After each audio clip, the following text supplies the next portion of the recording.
Welcome to the Coaches Collective. My name is Justin Schwind.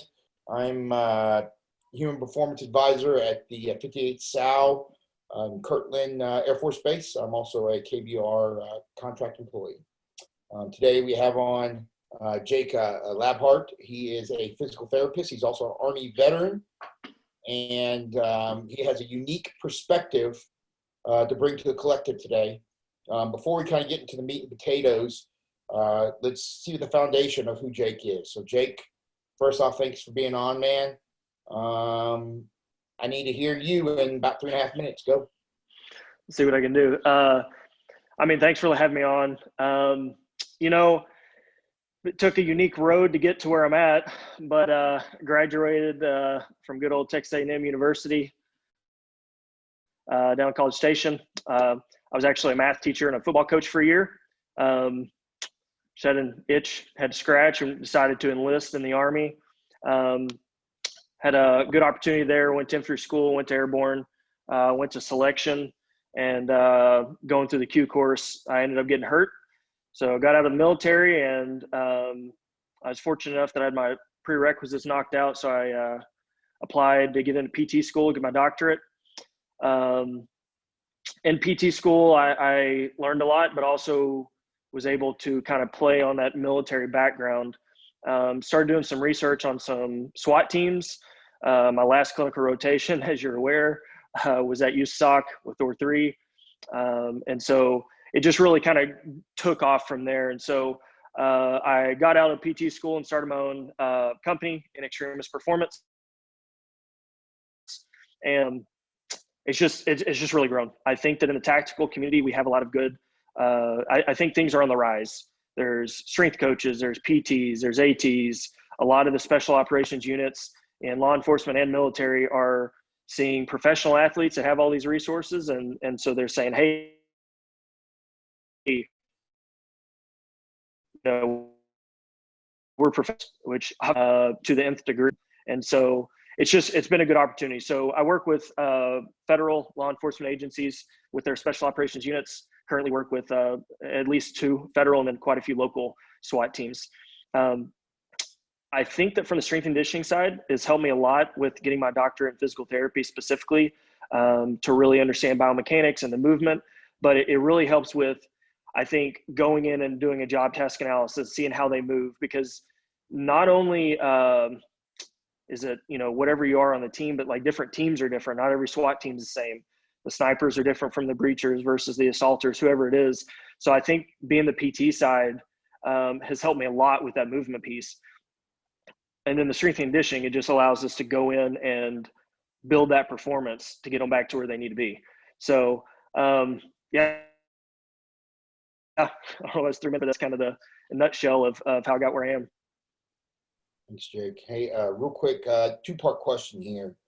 Yep. I think this is important. This kind of builds your culture. How do you stay motivated as a practitioner day to day, through the year, through your career? How do you see yourself motivating yourself as you progress in this field? And then the second part of that question is how do you, once you really start to build your staff, how do you motivate your staff to move in that same direction?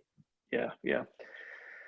I think for myself, this field has been huge for me. Getting out of the military, getting hurt, I think that's something I hold near and dear to my heart, of wanting to make sure these guys are staying safe, performing at the level they need to be at, guys and girls, some of the females on our team. I think that's my big thing, is like, I went through it. I want to prevent it. I want to, and not only from that, but optimize, I think, the different organizations out there, but optimization of human performance, I think, is a big buzzword right now, but it's something like I do believe in. I think that it's something that as we continue to look at research and continue to look at data, that we're going to, find ways. And so I think that's something that really motivates me just with my personal background, but I love getting in there with teams. Like, that's my world. And so that's something that just keeps me motivated to make sure they're going to their highest level so they can go home every night.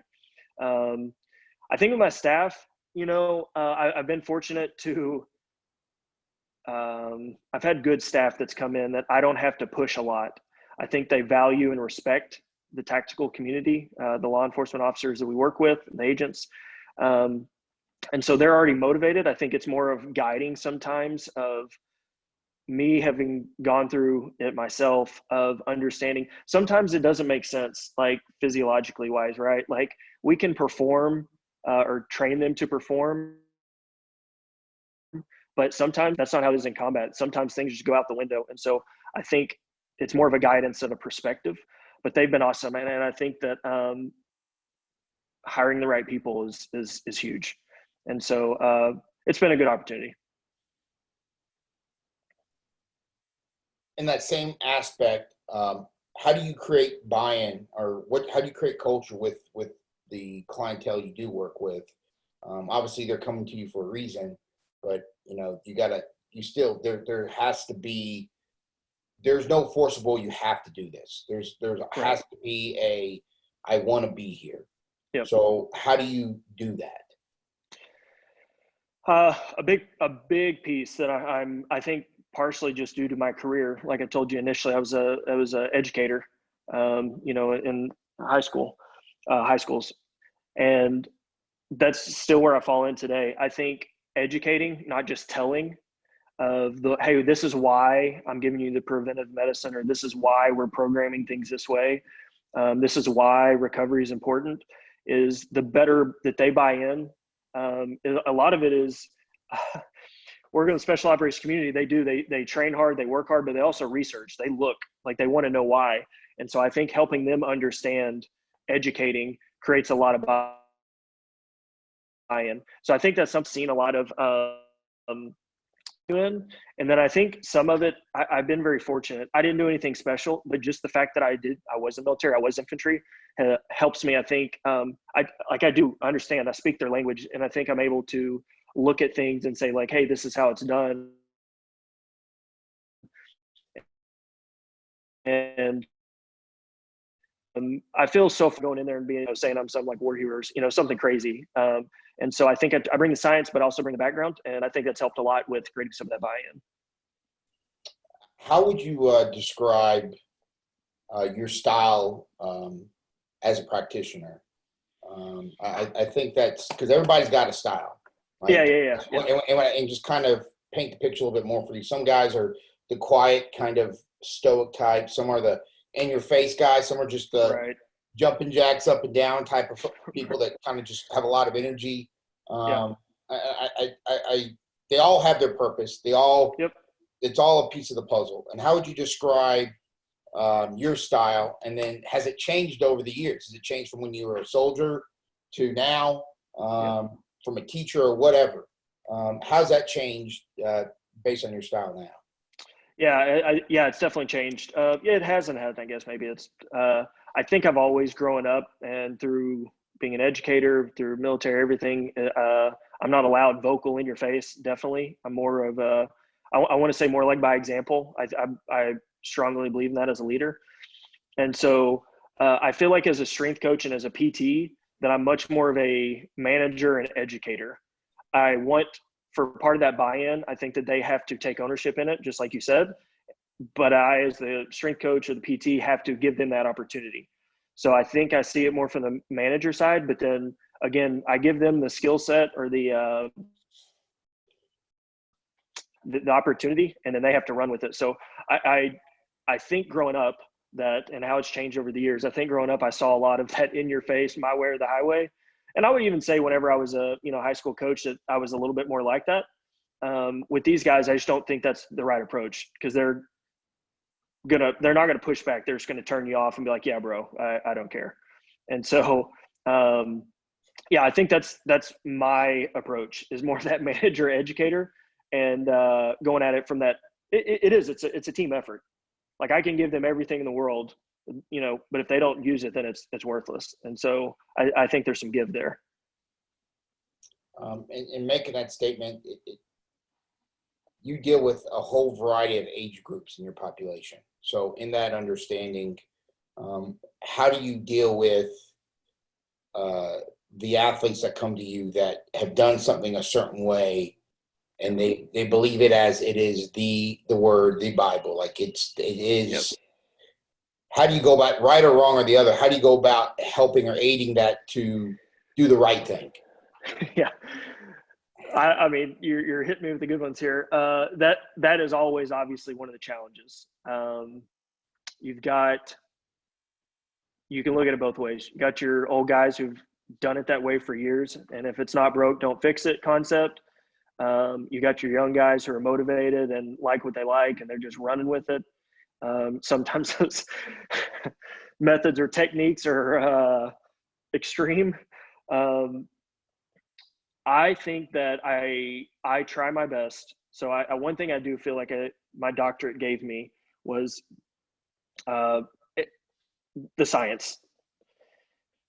We can come up with a lot of crazy cool things, but at the end of the day, physiologically, the bodies don't change. Now we are finding out more and more about the body, but at the end of the day, the chemicals, the cells, all that, like, they're still there. And so I think that if it's something that I don't know about, I try to listen, and I try to go, if I don't know about it, then I go research it. And there's things I definitely don't know everything. So I'll give it a chance. If that person is hell or high water, I'm doing it. It kind of goes back to what I said. Like, I can either be involved with it and help with it as much as I can, or I can just turn my back and hope for the best. And so I normally try to maybe manipulate it a little bit, go in and say, all right, run with it. And then I'll toss in stuff here and there. But I try to educate too. Like I said, that's where I think the science piece comes in. There's some things I will tell a guy like, man, that's straight hocus pocus. However, one of the best things we have research on is if you believe in it, it can make a difference. Now, strength and conditioning wise, that's not always how it works, but medicine, like the placebo effect, is real. And so I think that's how I kind of approach those things I'm not aware of or I don't know as much about. Thanks. All right. So in that, to kind of still go down that same realm and to kind of follow up from that last question. So how do you continue to sharpen your craft? How does the end of that spear become sharper as you progress, or have you progressed in your field? What are some maybe, besides education and the collegiate level and getting your DPT, but maybe other things, what philosophically do you really, who do you like to learn from, methodologies and such? Kind Yep. of what's your bread and butter for go-to for education? Honestly, it's Dr. Jennifer Bunn. She was my research professor in PT school. She would freak out if she heard me say this because of how much heck I gave her in school and how much I hate research. But research, I think, is huge. I think for PT world, for strength and conditioning, like, we need data. We need to know what works and what doesn't, and research has to be done. So I'm constantly trying to look at research, and truly from the tactical side, one of the best things is the NSCA, the TSAC. They put out the TSAC reports. I think that they have a lot of good research in there that I try to stay up to date on. From podcasts or different videos, whatever, I try to stay well-rounded. I am not a camp guy, and I mean that as in, like, I'm not really on one end of an extreme, but I try to listen to some of those and take my own opinion and value from those and try to grow with it. There's guys like Cal Dietz I like to listen to, kind of hear some of his, triphasic stuff, but he's also has a lot about function and a lot about implementing some of those things. There's, from the research side, Matt Rea and David Ballou, however you say his name, over at Bama. But I started following them more at Iowa State. Indiana. And just how much they use research and data and their stuff. And so I try to take a little bit from everybody. I think as soon as, kind of going back to the sharpening the spear, I think as soon as I say, hey, this is the way, I think that that's a mistake. I think you're doling it. Because I think that we're always finding new stuff. And so that's where I try to look at research. I try to listen and just grow when I can.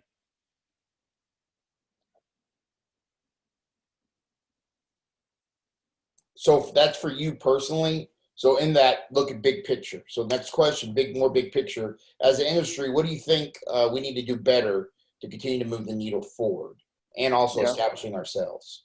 Yeah, and I mean, I'm, kind of cheating here, doubling up my answer, but I think we have to continue to look at research. Like, I think that it is the future.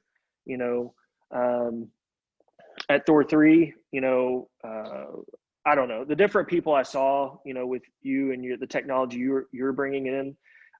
Like I said, I'm a big fan of Dr. Matt Rea. He was at IMG Academy down there in Florida, and then I think he went to Indiana, and then now he's at Bama. I am a big believer in research. I think that the more we can quote unquote fact, kind of a mindset, the old, we've always done it that way. Maybe that is the right way, but it needs to be verified, because I think there's a lot of things that we can do that are more efficient that will continue to advance this field from strength and conditioning. And then PT has kind of been forced into it by insurance, because insurance says, well, what does the research say of why you did whatever you did to the patient? Okay, well, we're not going to pay for it because research shows it doesn't work, stuff like that. But I think that strength and conditioning, we have to continue to collect data. We have to continue to grow, because otherwise we're just going off theories. And I think the other piece that's hard is from theories and different people's perspectives, is that you have those 5 athletes. You're like, well, it worked for those 5.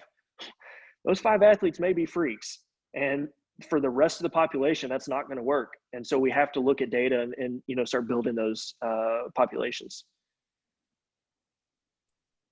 Kind of on a different perspective, going back more you, in retrospective, what would you have done differently in your career? Yeah.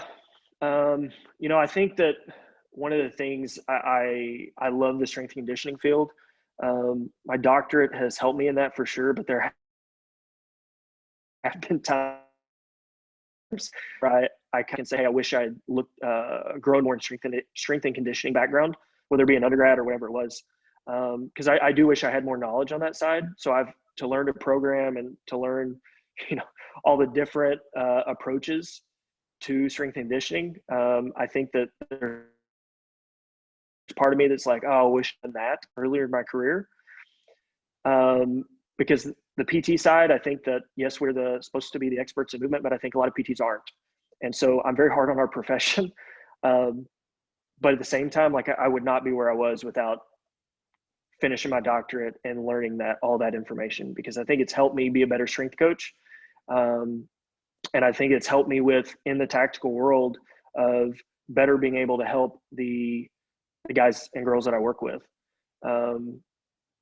Because I do think I bring a unique perspective. I'm not like the only one out there, but I think that there are not a lot out there doing or having these opportunities.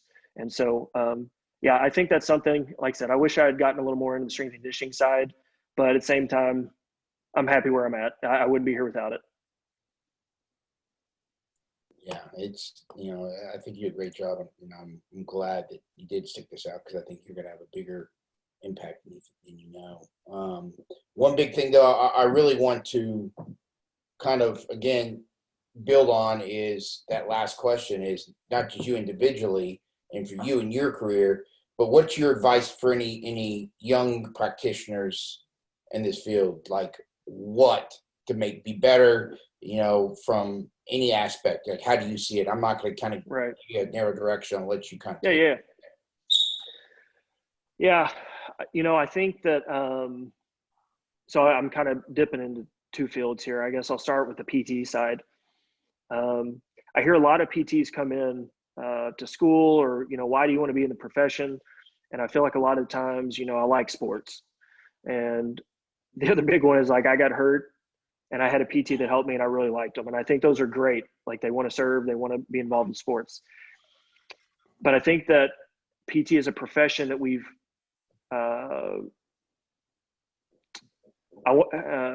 whatever. I'm going to be harsh on the profession. I think that we pigeonholed ourselves into post-operative rehab and or geriatric, or these different small specialty fields.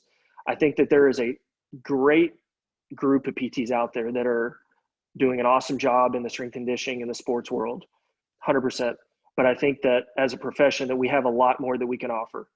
And so for those kids, students, applicants, whatever, they're looking to go into this field or any field, I think that you have to have a passion. I think that having a background in it is super helpful. I think for me as a PT, being infantry, being in the tactical world, it has helped me a lot to understand the movements, to understand the function, to understand a job task analysis of what these people do to be a better PT. And then, like I said, and then you go look at research and it confirms those things. And so I think that's been something huge from the PT side. I think giving advice going forward, like I said, I think look for things that you're interested in and go after it. Because I think a lot of people want to work with sports, but then we get in the PT field and it's like, we're just going to cater to insurance and get stuck in an outpatient ortho where we don't treat sports. And you can do it. It's possible for a new grad, like go get it. And so I think that's one of my things, the PT side. Strength and conditioning side, I think that similar. I think that you have a big opportunity if you understand whatever that your sport is or whatever, tactical, whatever it is. I think that that's huge. But I think getting in there and understanding what the job is. I think that some of the agencies I've worked with have strength coaches or personal trainers or whoever that they work with on the side. And when I go start digging, that person has never seen them fire the weapon. They've never seen them go through a house. They've never seen them jump out of a plane. So if you haven't seen those things, the movies, I got it. It's cool, but like, it's not the same. And so like going and watching them actually do their job, heck, go inside a house and let them shoot you with the little, paintballs or whatever. Like, go see what it is, what it feels like. Go shoot a gun. Like, as a strength coach, I think you can go in and early on you can get you will be better if you understand what that job task is. And so I think that's one of my big things with strength and conditioning world is if you want to make performance better, then you need to understand what the goal is, and that you can understand the foundations, power, strength, whatever, but jobs different. A football player is different than a SWAT guy. And so you have to look at those different and assess. So. No, I agree. I mean, you can't just fabricate it out of your mind. You definitely got to. That goes back to your original kind of first question we asked, where you kind of, your style is you kind of walk the walk. I think in some ways you have to. Yeah. If you're incapable of doing that, you're incapable of truly treating and understanding. Because there has to be a psyche and mental component to it too. Because if you can't mentally connect with them, no matter who you're working with, they ain't connecting back. They ain't listening to Jack. I don't care if you're the Albert Einstein of your field. You gotta walk the walk. And I'm not saying you gotta go to war, but you definitely have to. You definitely have to see their day to day. If they're a pilot, go up in the bird. If they're a back ender, you got to sit in the seat, at least cock a freaking 50 cal, and just feel what it feels like. You got to do those things, or throw a heavy ass backpack or ruck on your back and go walk with them. It's crucial. Then you understand. It's kind of like you endure the pain that they're in a little bit. Just a micro dose of it. Just understand it. Yeah, it's true. I believe it. I agree with you 100%. And I think it shows again. I think use an Einstein, but just regardless, if you could be the best strength coach in the world or the best PT in the world, but if you do not understand that job that's right in front of you, and I think that yes, the more experience you can get with that job, whether it's hands-on, whether it's watching, whatever it is, I think it will help you tremendously. And I think, I think you're spot on. And I think that's commonly missed. I think it turns into an 8 to 5 and you go in and you're like, oh man, I understand PT or I understand strength and conditioning. Okay. Well, do you understand whatever you're working with?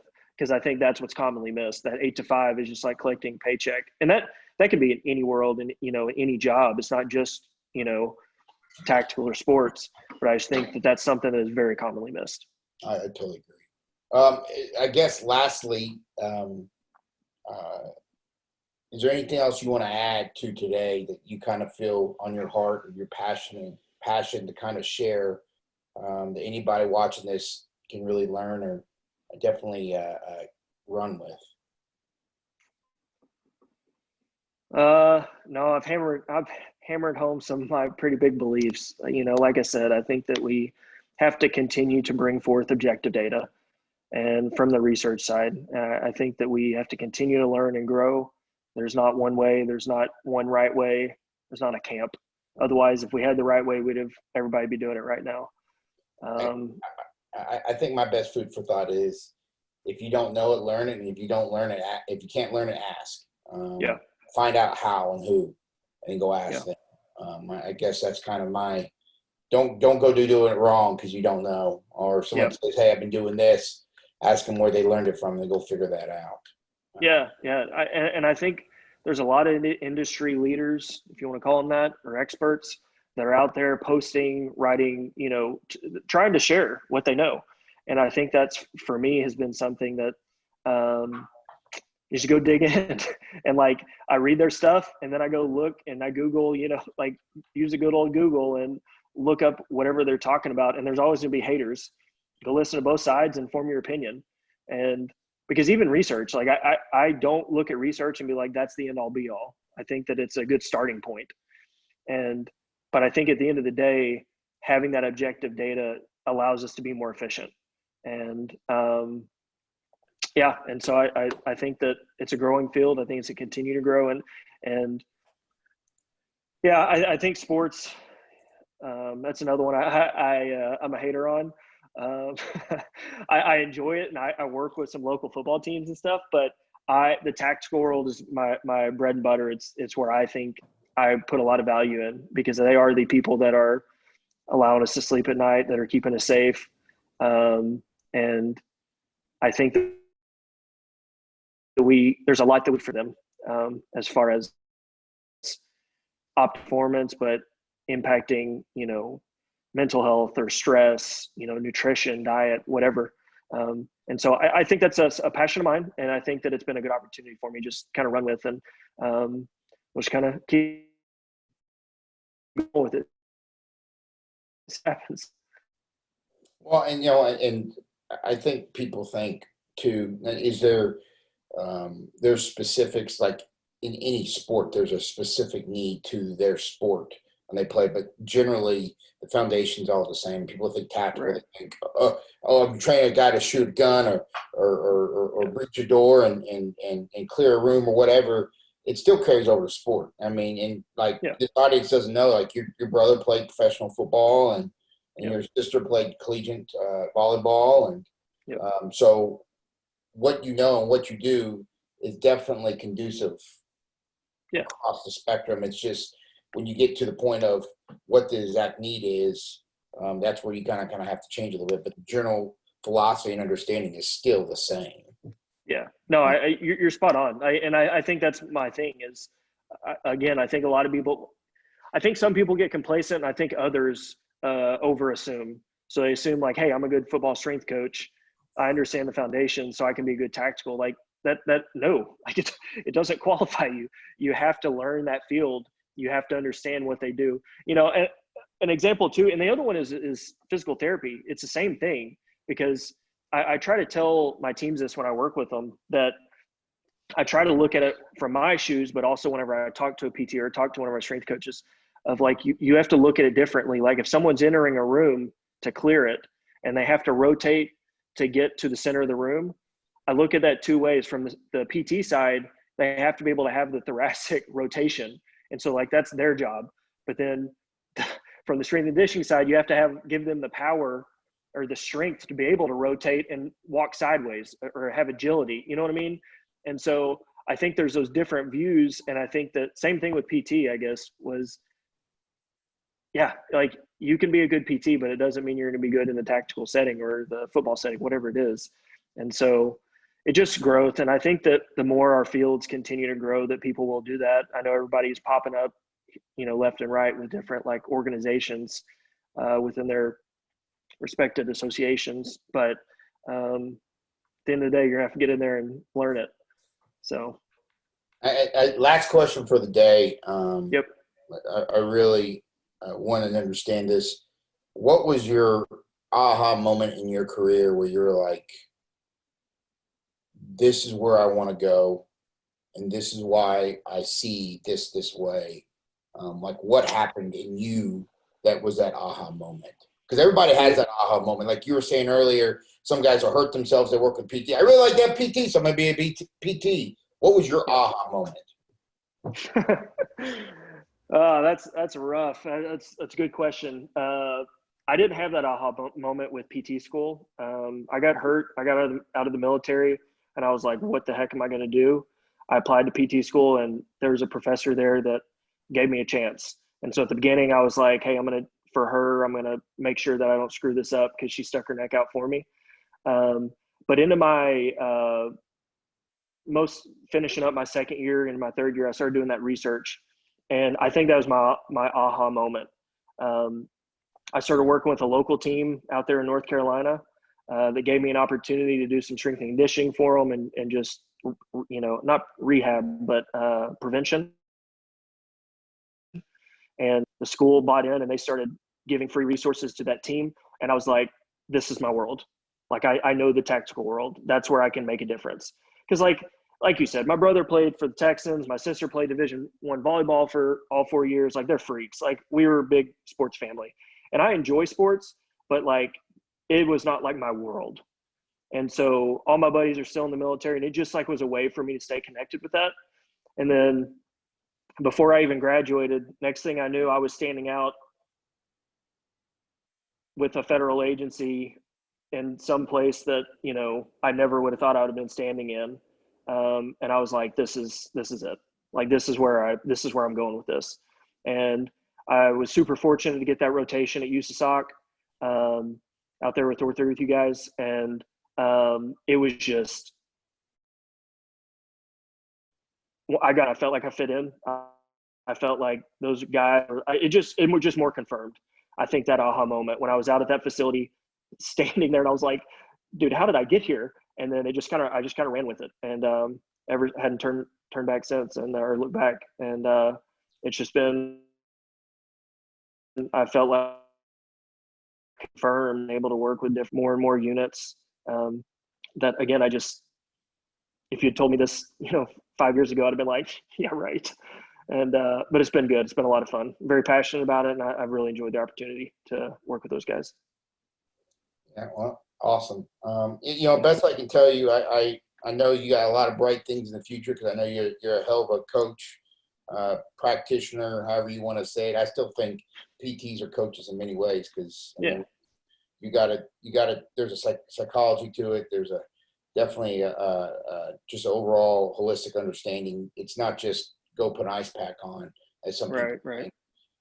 There's an analysis of what they do and why they do, and then you educate them, which is really what a coach does, on how to move better or be pain-free, or reduce that discomfort in many ways. So ultimately, awesome. It's a blessing. I got to know you as a person and as a PT, and I know that it'd be today be a special piece to share with others. And really, that's the purpose of this podcast.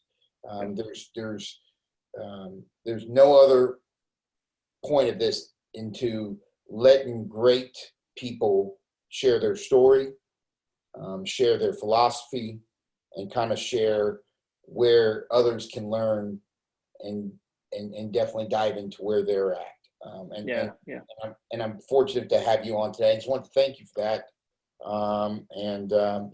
Wish you best of luck in your future endeavors. If I ever have a PT spot, I know it's gonna be hard to pull you away, but I'll call you first. Yeah, man, I appreciate it. Because I think you got a job. If it's not me, I'll find the right person. I've been fortunate to run into a lot of PTs. I'm hard on the profession, but I think there are a lot of great PTs out there. There's a lot of great PTs, and I'm hard on the profession, the same as I'm hard on myself. It's not like I hate the profession. I think it is just what you said, the experts of movement. And I think it does correlate very highly with strength and conditioning in the aspect of we should be increasing strength. We should be training them. And so I think that, they're very tightly knit. And so there's great PTs out there. I love it. And man, I do. I appreciate it. Thanks for having me on. It's been fun. I loved being out there with you guys in North Carolina and just becoming friends. And it's awesome to see. I think this podcast is huge to be able to get out and have probably young coaches, college students be able to listen to this and grow and learn from some of the experts in the field. I'm not an expert, but other experts in the field. I think it's an awesome service. So thanks for having me on. I really appreciate it. Thanks, Jake. Have a great day, brother. Thanks, brother. You too.